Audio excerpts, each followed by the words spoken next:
नमस्कार किसान एवं पशुपालक भाइयों, स्वागत है आपका हमारी खेती हमारे पशु यूट्यूब चैनल पर। और किसान साथियों, आज हम आपसे चर्चा करेंगे कपास के बारे में। जैसा कि आप जानते हैं, इस समय कपास की फसल एक नकदी फसल है और हमारे देश प्रदेश में बहुत बड़े क्षेत्र में बोई जाती है। अभी किसान भाइयों ने इसकी बिजाई कर भी दी है और कुछ किसान भाई अभी इसमें पीछे कर रहे हैं, किसी कारण से जिनकी बिजाई नहीं हो पाई है वो भी अभी बिजाई कर रहे हैं। तो आज हम आपको कपास की खेती के बारे में थोड़ी सी जानकारी आपसे साझा करेंगे। मुझे उम्मीद है मेरे किसान भाइयों की आपको ये जानकारी अच्छी लगेगी, आपके काम की बात होगी। अगर आपको मेरी वीडियो अच्छी लगे तो लाइक, शेयर और सब्सक्राइब ज़रूर करें। तो किसान साथियों, सबसे पहले मैं आपसे ये चर्चा करता हूँ, कपास की जो फसल है वो अप्रैल और मई के महीने में बिजाई की जाती है, इसको बोया जाता है।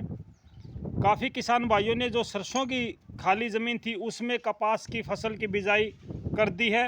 कुछ किसान भाई अभी बचे हुए हैं, तो वो भाई जो अभी बचे हुए हैं वो 31 मई तक अपनी फसल की बिजाई सुनिश्चित कर ले, क्योंकि जून में इसकी बिजाई नहीं की जाती है।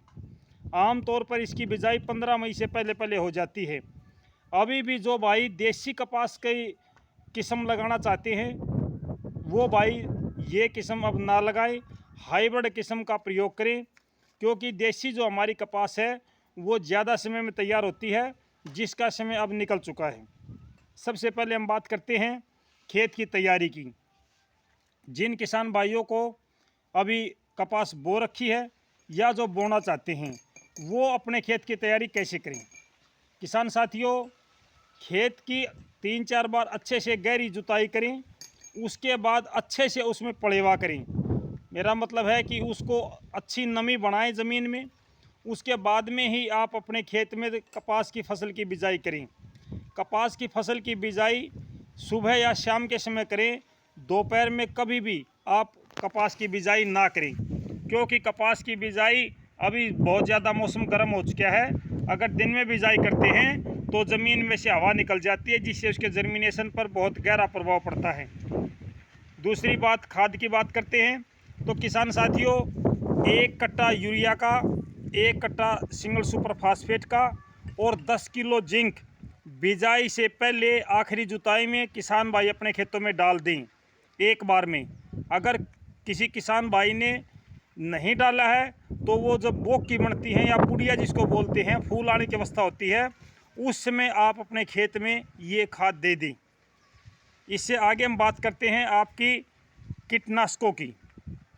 तो खरपतवार नाशकों की बात करते हैं किसान साथियों। जिन भाइयों ने पहले अपनी कपास की बिजाई कर दी है उनके लिए तो कोई विशेष ऐसी जानकारी नहीं है, लेकिन जो भाई अब बिजाई करना चाहते हैं वो भाई खरपतवार के लिए कपास में 2 लीटर स्टॉम्प बिजाई के तुरंत बाद 250 से 400 लीटर पानी में, कम से कम 250 लीटर और ज़्यादा से ज़्यादा 400 लीटर पानी में मिला के ये अपने खेत में कपास की बिजाई के तुरंत बाद इसका छिड़काव कर दें, तो आपके खरपतवार कम उगेगी या ना भी होगी। अब बात करते किसान साथियों आपसे कीटनाशकों के बारे में, कीटों के बारे में। आपको पता है कि कपास में सबसे ज़्यादा गुलाबी सुंडी का प्रकोप होता है। ये एक ऐसी सुंडी है जो लगातार हमारी फसल को बर्बाद कर रही है। अभी आपके खेत में कपास की फसल है वो बहुत छोटी है। इस अवस्था में ज़्यादा हार्ड कीटनाशक का प्रयोग ना करें, क्योंकि ज़्यादा हार्ड कीटनाशक के प्रयोग से आपके जो मित्र कीट हैं वो भाग जाएंगे, वो नहीं आएंगे, जिससे आपके खेत में बीमारी बढ़ेगी। तो किसान साथियों, अभी आपकी जो फसल छोटी है उसमें आप हल्के कीटनाशकों का प्रयोग करें, धीरे धीरे उनकी डोज बढ़ाएं। मतलब कि आप शुरू में ही कोई हैवी डोज अपने खेत में ना मारें, ना छिड़काव करें। गुलाबी सुंडी के लिए किसान साथियों एक विशेष सलाह हमारे HAU ने आप सब किसान साथियों को दी भी है कि जिस खेत में आपने पिछले साल की जो बंछटी बोलते हैं हम, लकड़ियाँ होती हैं कपास की, वो इकट्ठी कर रखी हैं, तो उनको आप झाड़ के न घर ले आएँ और जो अवशेष बचते हैं उनको ज़मीन में दबा दें या जला दें या उनको खेत से दूर डाल दें। अगर किसी किसान भाई के खेत में जड़ गलन की समस्या चली हुई है तो वो एमिसान कार्बनडाइजम ये आप घोल बना ले। कार्बनडाइजम का घोल 2 ग्राम कार्बनडाइजम और 1 लीटर पानी, इस हिसाब से आप घोल बना ले। 400 लीटर पानी में आप कार्बनडाइजम घोल के पौधों की जड़ों में छोड़ दें, जिससे जड़ गलन की समस्या आपकी ख़त्म हो जाएगी। अगर आपकी कपास में मरोड़िया की समस्या बनी हुई है, कहीं कहीं पर आपको लगता है कि मरोड़िया है, तो उन पेड़ों को, उन पौधों को आप जल्दी से उखाड़ दें। इसमें जो बीज की बात होती है तो किसान साथियों, आपको पता है कि आजकल हाइब्रिड बीज हैं और ये हाइब्रिड बीज हमारी HAU ने काफ़ी सारे बीजों को इस प्रकार की मान्यता दी हुई है कि भाई ये कंपनियां अच्छी हैं, लेकिन फिर भी किसान साथियों, आप किसी विश्वसनीय अधिकृत जो आपके बीज विक्रेता हैं उनसे ही बीज खरीदें, विश्वास की जगह से बीज खरीदें और पक्का बिल ज़रूर लें। जी हाँ किसान साथियों, अगर आप कपास का बीज खरीद रहे हैं तो आप पक्का बिल ज़रूर लें, क्योंकि कई बार ऐसा होता है कि हमने ये देखा भी है और किसान भाइयों की समस्या भी आती है कि मेरे खेत में तो टिंडा ही नहीं बढ़िया, यानी कि फल लगा ही नहीं। ऐसी अवस्था में जब हम हाइब्रिड बीज का प्रयोग करते हैं तो कुछ कंपनियां हाइब्रिड बीज की बजाय हमें लोकल बीज थमा देती हैं, या वो पूरी तरीके से हाइब्रिड नहीं होता है, जिससे उसके अंदर परागकण नहीं बन पाता है और उसमें फल नहीं लगता है। इस प्रकार की जो कमियां होती हैं उसके लिए कंपनी जिम्मेदार होती है। ये जेनेटिक बीज होते हैं जो पहले से ही सर्टिफाइड होते हैं, दवाइयों से युक्त होते हैं। इसमें वैसे तो काफ़ी सारी बीमारियों की सहनशीलता होती है, लेकिन गुलाबी सुंडी इसके प्रति अभी भी बाहर है, इसके कंट्रोल से बाहर है। इसका प्रकोप अभी भी हमारी फसलों पर लगातार जारी है। तो किसान साथियों, जहां से भी आप बीज खरीदो, सबसे पहली बात मैं आपको बता देता हूं कि आप पक्का बिल ज़रूर लें। जहां से भी आप खरीदें, देशी बिजाई का अब समय निकल चुका है। और किसान साथियों, दूसरी बात, आप जिस भी स्प्रे की टंकी से स्प्रे करते हैं तो आप इस बात को भी सुनिश्चित कर लें कि जो मरोड़िया रोग लगता है हमारी कपास की फसल में, वो विशेष तौर से उसका कारण होता है कि हमने किसी कीटनाशक का प्रयोग किया हो उस टंकी के माध्यम से, या किसी और फसल में कोई दूसरा स्प्रे मारा हो और हमने उसको अच्छे से नहीं धोया हो।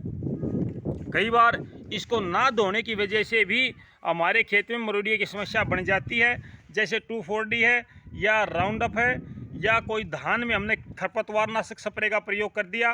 तो ऐसी अवस्था में वो जो टंकी होती है हमारी स्प्रे की, उस टंकी में उसके कुछ अंश बच जाते हैं जो हमारी कपास के लिए काफ़ी नुकसानदायक साबित होते हैं। तो किसान भाइयों, आप जब भी स्प्रे करो अपनी टंकी को अच्छी प्रकार से धो के तब अपनी फसल में स्प्रे करें, और अपनी कपास की फसल में सूखे में नौलाई ज़रूर करें।